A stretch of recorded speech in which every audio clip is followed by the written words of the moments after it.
My name is Olivka. I live in Bali. Before that, I lived in England. I've been in Bali nearly 3 years.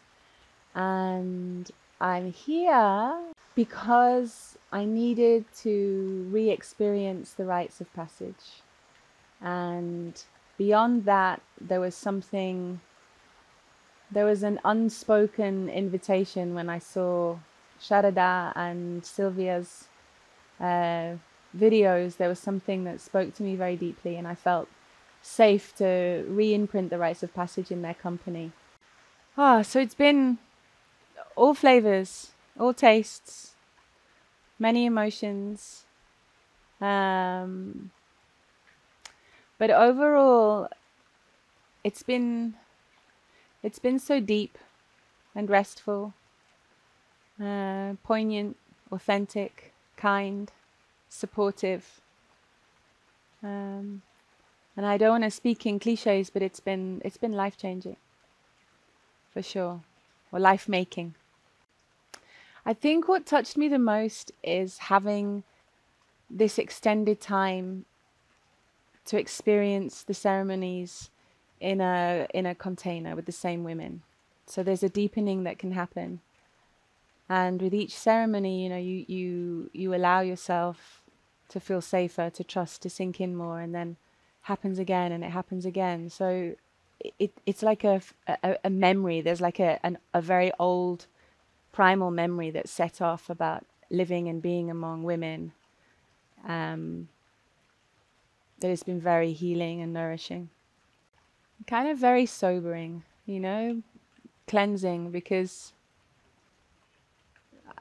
what I realize is the less you try to be anything, particularly a priestess, like the clearer the container to just allow to come through you, makes me realize that, in my work, and those elements have always been present. And then you're doing it very consciously.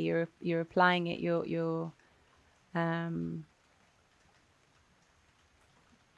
So it's very different to what I imagined. Yeah, every day. Challenges of who I thought I was, whether it was safe to really fully show myself. Challenges to really ask for things for myself from spirit. Like, do I really dare ask for this? What if it comes? What if I become this? What if I am this? Challenges of showing up for other women in the group, sisters, to be present and witness their pain and stay comfortable in the uncomfortable.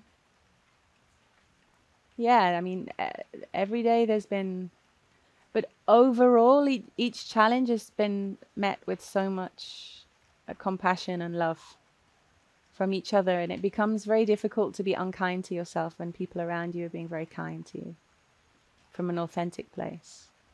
I can say that the technology is very solid. It's old, and it works on such a deep level that it would be hard to even explain, like in 5 years, 10 years, how it will have changed me.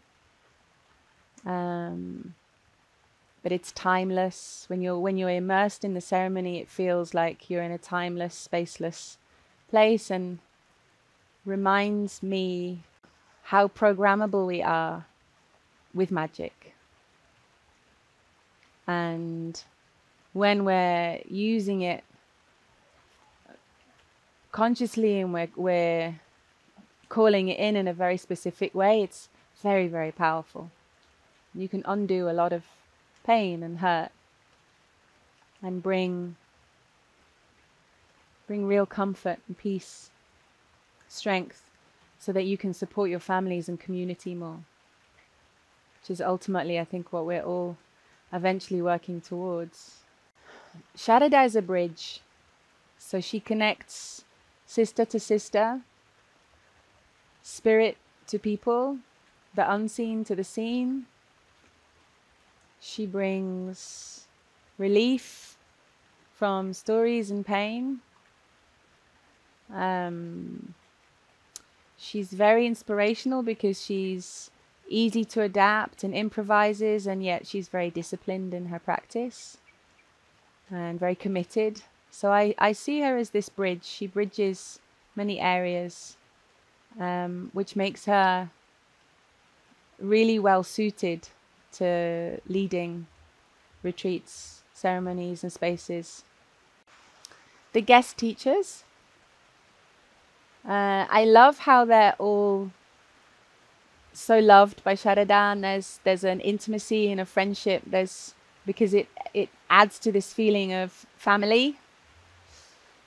They were all very well practiced and grounded in their skills, what they have to offer.